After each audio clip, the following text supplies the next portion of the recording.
Hey guys, how y'all doing out there? You know who it is. It's Zeus Cruz of Olympian Multimedia, and we're presenting you this segment, a special segment, matter of fact, of Artist Apex. It's entitled A Author's Roundtable, where we're going to be discussing all things literature, all things writing, all things about poetry, short stories, just getting our thoughts on different tips, techniques that you can utilize for you aspiring authors out there who are looking to put together your manuscript. We're just going to get into it. Just discuss different things, our ideas, how we come about things, so forth and so on. You'll get the gist of it. Just keep watching. As you can see, to my left, to my right, we got a panelist here in studio. Special guest as well. Always ladies first. Let's go to my left. All the way to the far left over here. She is the author, proud author, by the pen name D Nobody, of A Tin Can Life. Great book. Definitely recommended. Definitely gives a retrospect of her life, talking about the different things. Maybe there would be something that you could resonate yourself with by reading the book. Please welcome Miss Darlene Durham. Miss Durham, how are you doing today? I am doing well. Thank you very much. Always a great privilege to see you in studio. Always got a smile on your face. Pretty much to light up the room. And we definitely need that in these times. Over here, and they're right next to me, is another proud author of the book, Model Poet. She is also the co-founder of Blue Jay Press. It's Miss Rebecca Baum. How are you doing today? I'm doing well, thank you. Thank you for inviting me. I am so glad you're here. It's another person again. Smile to light up the room. Very inspirational. She's always doing different community events just to get people involved. Get people that awareness, the importance of reading, and just inspiring people to just, get their their projects off the floor. I guess I have to include this guy over here. I know you guys probably know this guy. I'll go ahead and introduce him yet again. But this guy next to me is one of the authors of Project Songbook. He is also the executive producer for Olympian Multimedia. He's just, dabbles in a lot of different things. This guy's like a renaissance man of sorts. Please welcome Mr. Jason Canion. Mr. Canion, how you doing today? Doing pretty good. How are you? I'm doing good, Your voice a little strong there, but it's okay there, man. I appreciate you guys being on here. So let's just get right into it. Just talking about all things literature, all things on the minds of an author. It's always a beautiful thing to be around creative people, especially like-minded people who have this passion to go ahead and write, especially on things that you think about, things that are important to you. It's not easy to go ahead and write a manuscript. Not easy to write poetry, especially if you're going to put it out there to publish for other people to read. So it's definitely, I tip my hats off to you guys that you're willing to express yourself in the way and to let the world enjoy it as well. So on our panel today, we're going to be discussing specifically 3 topics. And I just want to get into your minds a little bit and just kind of see what your thoughts are on these different topics that we came up with, discussion points. So why don't we start with the first one? How about you guys explain the importance of discovering what type of writer or poet you aspire to be? So how did you go about finding this self-discovery that you wanted to write? And we'll start with Ms. Durham. Okay. I discovered that I like to write about my feelings, how I feel at the time. I like to write about because someone could relate to what I'm going through. Maybe could help them see things on the other side of the coin. And that is my passion, to reach out to other people, to let them know, to write about how they feel inside, even though they feel like they're alone and no one understands.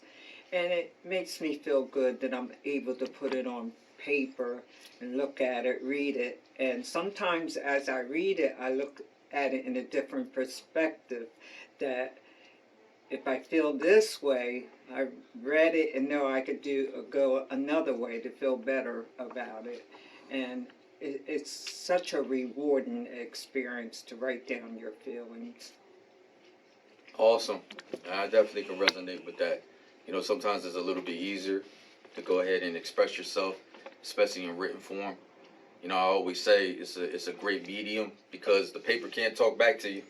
You know, it's not going to argue with you. It's not going to be in a confrontational situation.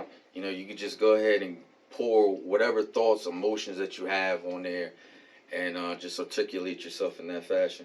So, Miss Bone, what do you think? I feel a lot the same. I started writing in a way to organize my emotions.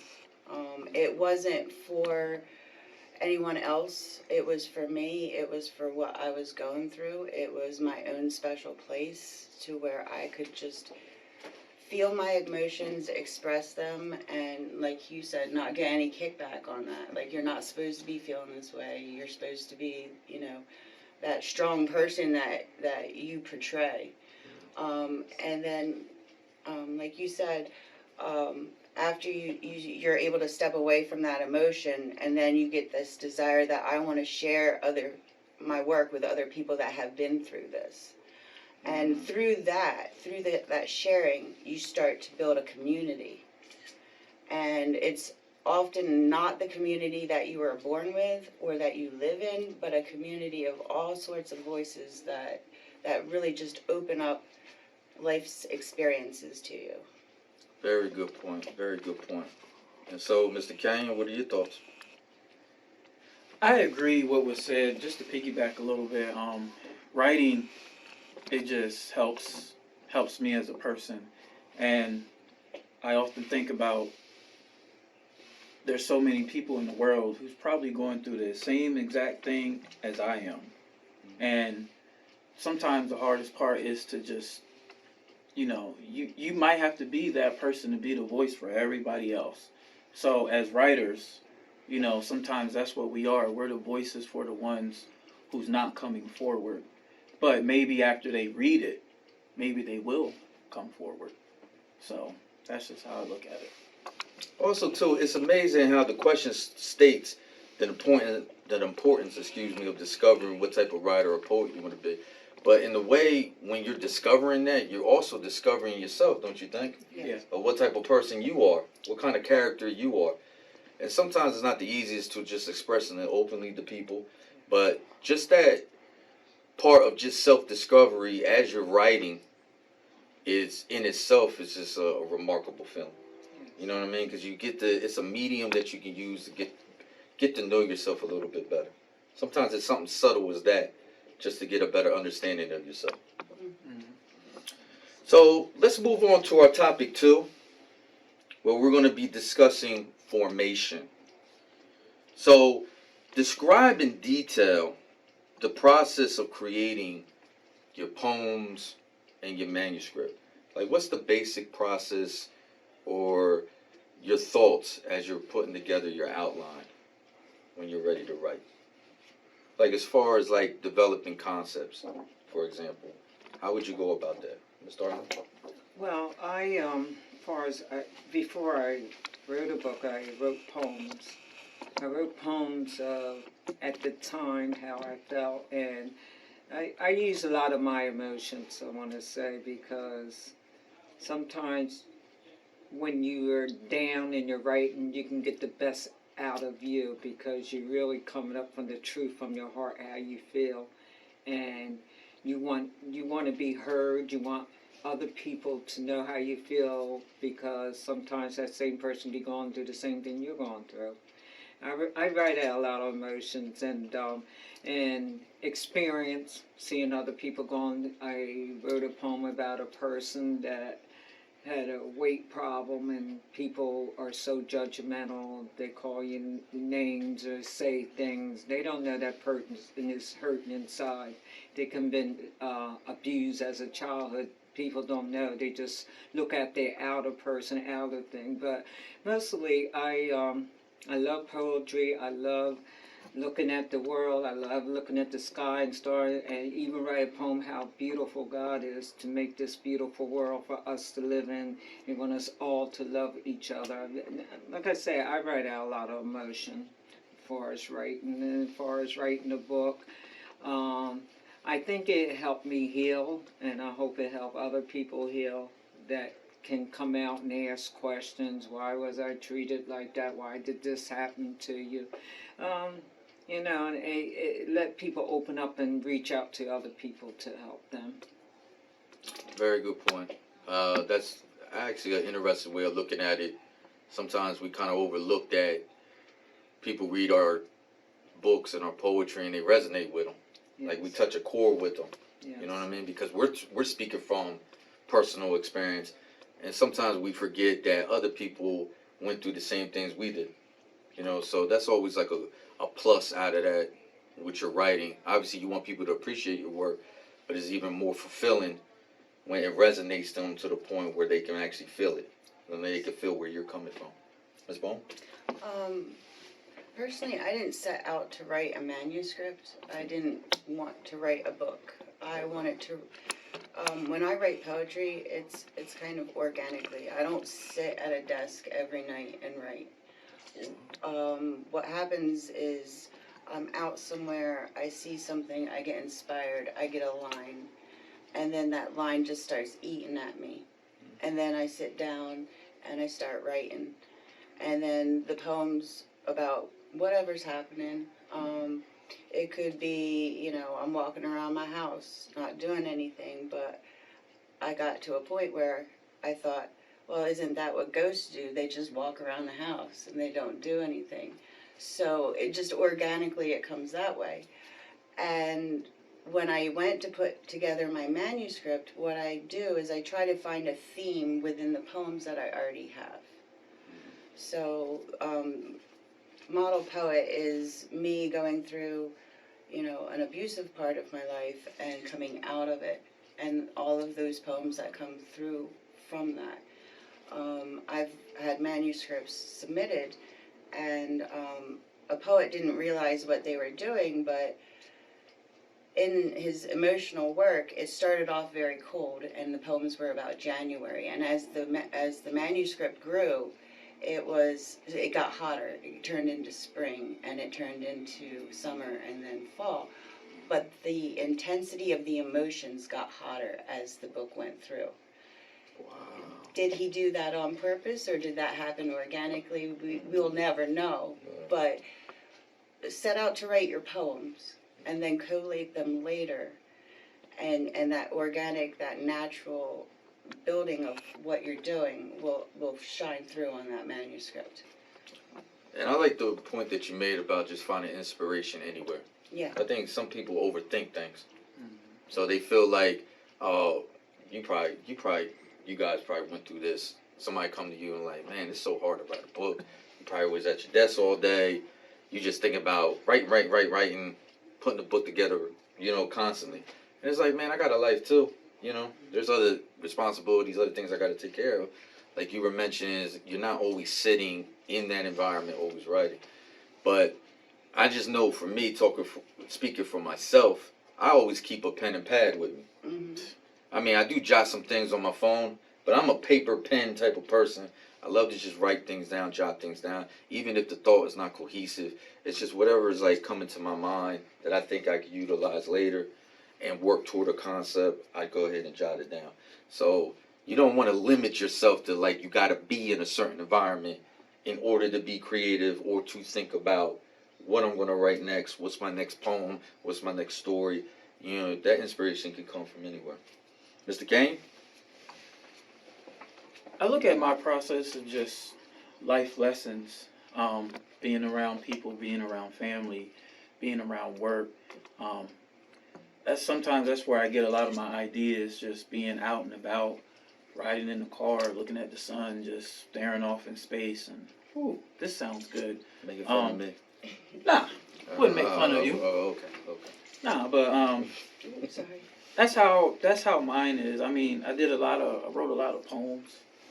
You know, I got notebooks of poems and just writing, and just for me letting people read them, and they're like, "Whoa, this is nice." And you know, I guess it's just the belief that you can actually inspire somebody that keeps pushing you a little bit more. So it makes you want to write something else. And hey, man, read this, and oh, that's good, and just keep going with it. And I think that's what pushes us to the max. Sounds good. And I definitely, again, I'll speak for myself. I definitely got inspiration from you guys just reading your book. It inspires me enough to be a lot more open and not be so scared and reserved.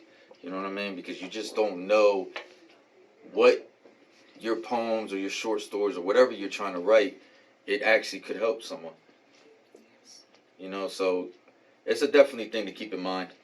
It's just not about yourself and trying to elevate your brand as an author. It's about getting people to appreciate your art form, and then they can get some understanding of it, and maybe that could bring some kind of solace to their life in some way, shape, or form.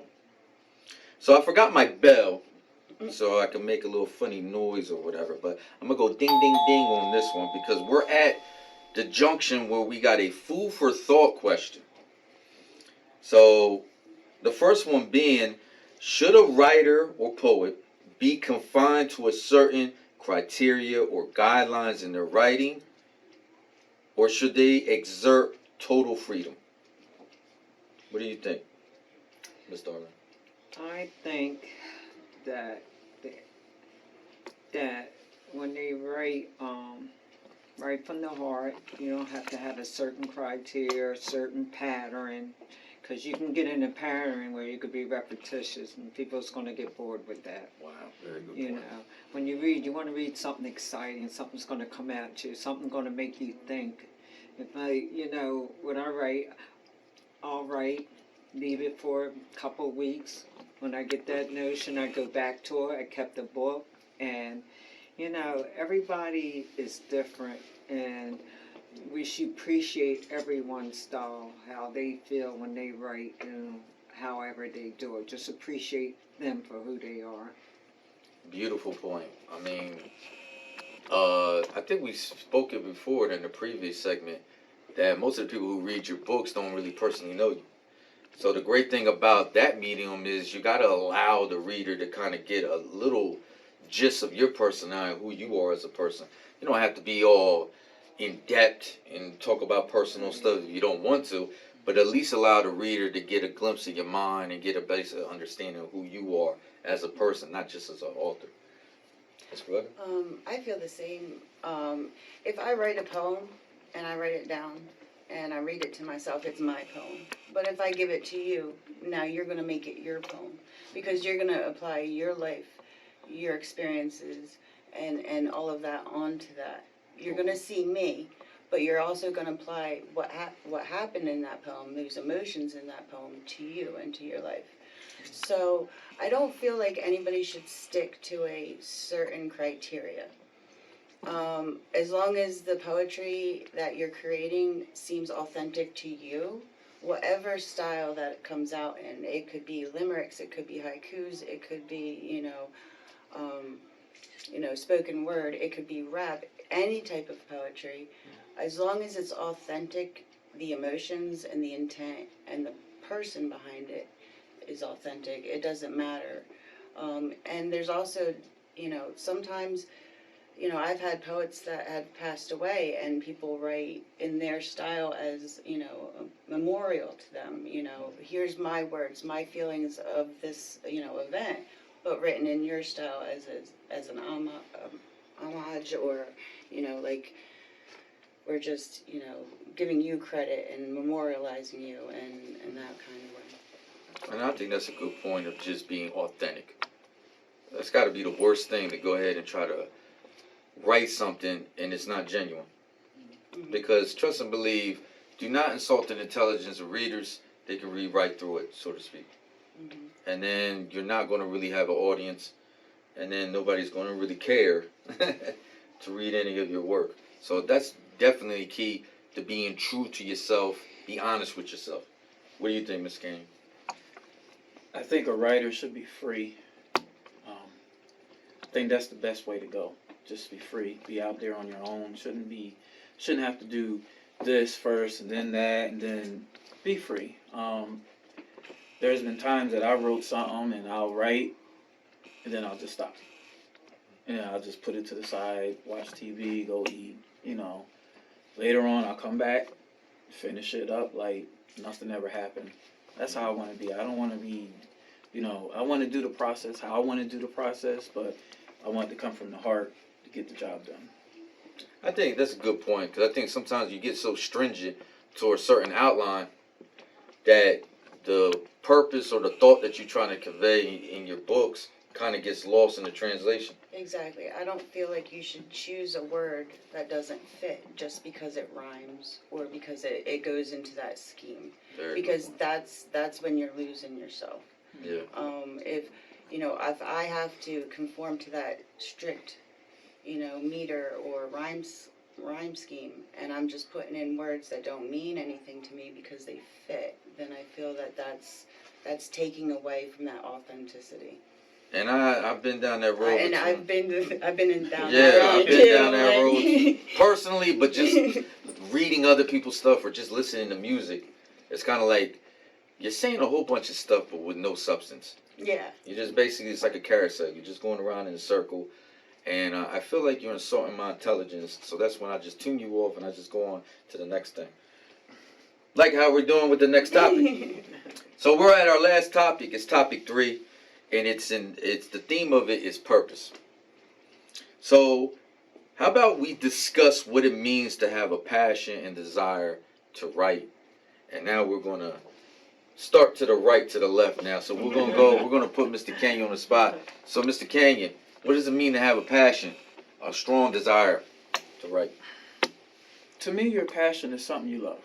You love doing. You can see yourself doing it every day, all day. Like, we all go to work, but a lot of us don't like our jobs, But we work because we need the money, we got bills to pay, there's kids, But your passion that's just something you can't live without, it's right there. It's your bread and butter. You have to see it every day. You have to be with it. So that's how it is writing. Just that's your passion to me. Very good point. Comes from the heart. Well, at least it should. Ms. Bone? Like he said, it's, either, a lot of people once asked, I don't write a lot of happy poems. Well, I'm too busy being happy to write poems when I'm happy. So sometimes, what happens is the passion comes from that sense of self that I feel like I'm missing. And when I'm writing a lot, it's because I need to reconnect with myself and what's going on, and kind of, just condense that into meaning, into words. And there's a lot of staring at a blank wall when you're writing and doing that kind of stuff, because you're feeling the emotion and then you're working on those words to express that. And hopefully, and for me, it's, when I write, I have these emotions, I put them on paper, and now I don't have to live in those emotions anymore. I can set them aside. So that's why my passion is. And for a lot of people, and sharing these poems, my passion is just to understand people and have people understand each other better and just build that community better, because like you've all said, there's a lot of things that everybody goes through, but we feel like we're so alone and isolated in that. When in reality, if we use our words and we use our poetry, you get all that support and love that you felt like you were when you were alone. You get that support. And that's why my passion is first dealing with those emotions, being able to set them aside, and then sharing and giving and receiving that support from the community that we're in. Sounds good. Ms. Durham? I think when you have a passion, you should stick with it. Be true with yourself. My passion is to reach out to other people, let them know they are loved, and somebody in the world out here, somewhere hears you. And my passion to write is that it makes me feel good that I touch somebody, and it makes me feel good when somebody, like, they would tell me, I love what you wrote, I was feeling the same way. I never knew this happens in life. It makes me feel good, and they thank me for it. And that's my passion. I'm going to stick to it and be true to it. Sounds good.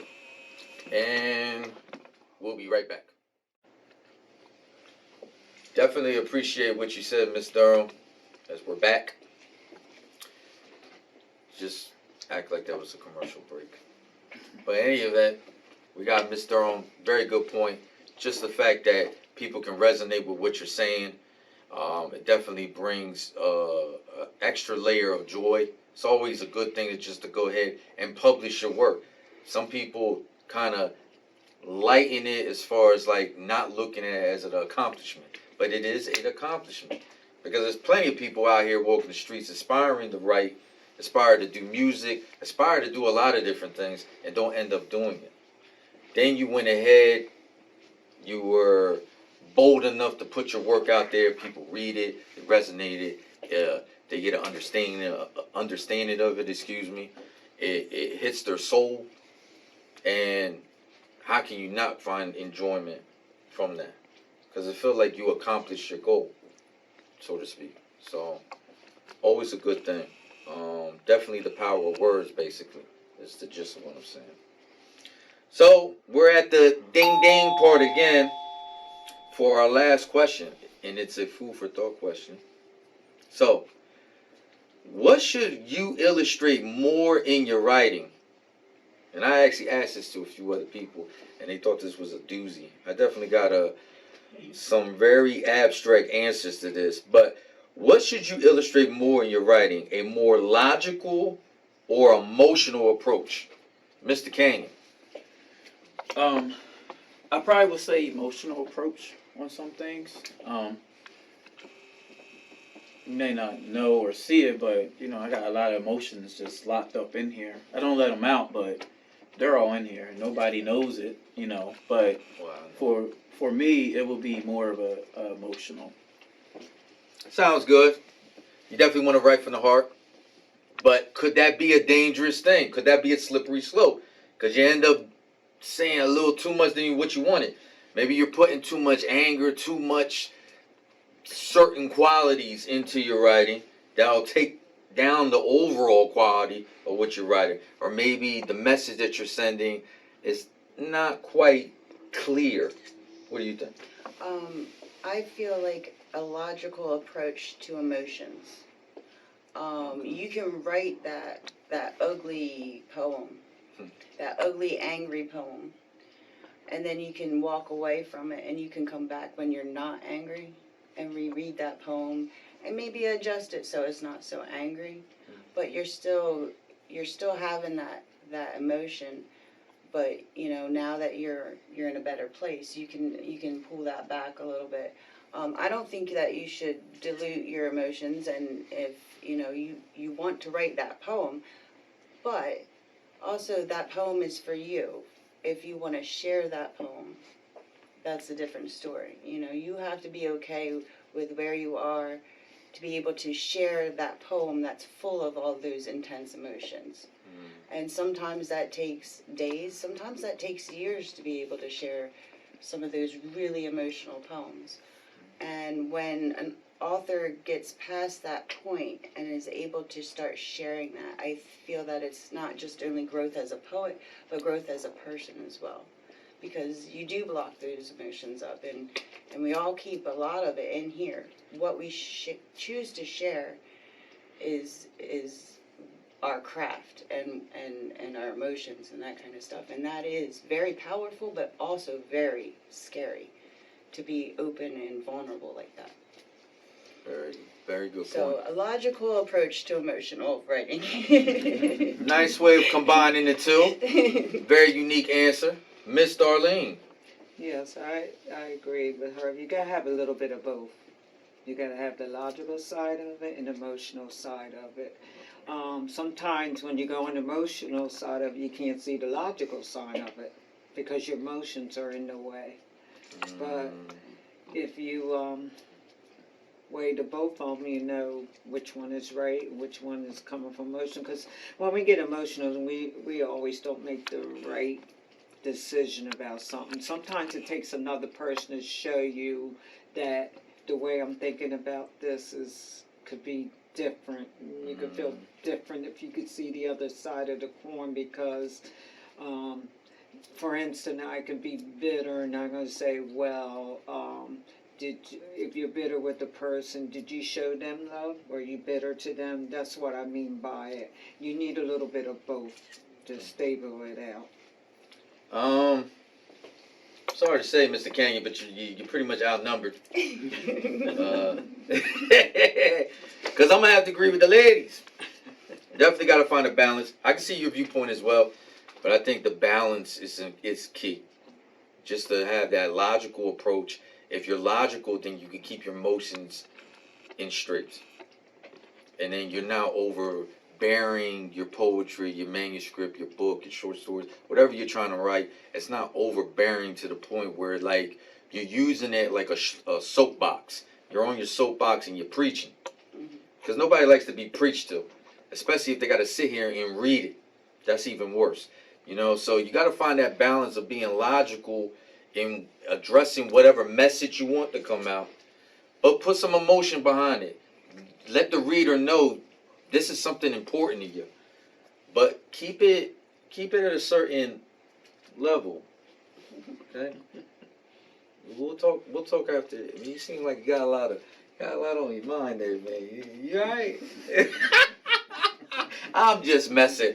Anywho, we are at the end of this beautiful author roundtable. I just think this was awesome. Great line of thoughts. Definitely gave me food for thought on how to approach my next project. I just want to thank you guys right off the bat for joining me in this roundtable, taking some time out to deal with this guy. Yeah, with me. Yeah, I'll put myself out there, man. It's not, you know what I mean? I know I've been on you, but I'll put myself out there. You know, I could be a little out there myself. But the fact that we were able to come together, again, it's just great to be around like-minded people who share your passion, shares your interest. And, because, you know, we could talk about this all day, just about writing and just our thought process on how we go about doing things. You know I wouldn't be a good host if I didn't do one more pitch. So here you go, guys. Please support local authors, please. And please get Miss Rebecca Vaughn's book, Model Poet. Let me bring that up there a little bit. And please get D Nobody's, a.k.a. Miss Darlene Durham's book, A Tin Can's Life. Do yourself the favor. You're not doing anything anyway. Go ahead and just get these books. These are really good books. Take your time. Appreciate it. And then, okay, I ain't forget about you. Definitely get this guy's book that he helped write called Project Songbooks. The basic outline of it is songs that's been composed, that's never been recorded. So we just happen to go ahead and just put it in the book. Appreciate that. You know, feel the melody. You see that? All right. And then, you know I got to pitch myself. I'm the host. I got a brand new book that just came out, and it's called Mixers. And I've been getting good feedback. They might have been lying to me. I don't know. But I hope people would appreciate it. It has short stories in there, very in-depth poetry. This is probably my most personal work. I really put myself out there on a limb. I hope it doesn't come back to bite me. Anywho, I appreciate you guys being a part of this. This was Artist Apex. This is our ascension, our journey toward literary greatness. And there's definitely greatness among, well, at least this half over here. I'm just messing, man. I'm just messing. Anywho, you know who it is. It's Zeus Cruz. of Olympian Multimedia. I appreciate you tuning in. And for you guys out there that's trying to get the writing, hey, get the writing. I hope this inspired you. We're going to check you out later.